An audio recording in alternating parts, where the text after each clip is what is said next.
রাষ্ট্রপতি পালিয়ে চলে গেছে, আপনারা জানেন। ওনারে নিয়ে যা আরম্ভ হয়েছে সারা দেশে, এটা আমার মনে হয় সামাল দেওয়া কঠিন হয়ে পড়বে।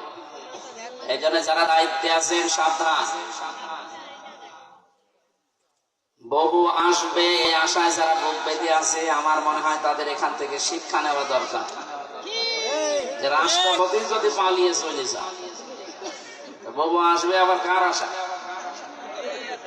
এই জন্য এসব আশা ভরসা সব বাদ দেন। এখন ভরসা আশা একমাত্র আমাদের ইন্ডিয়া। কে?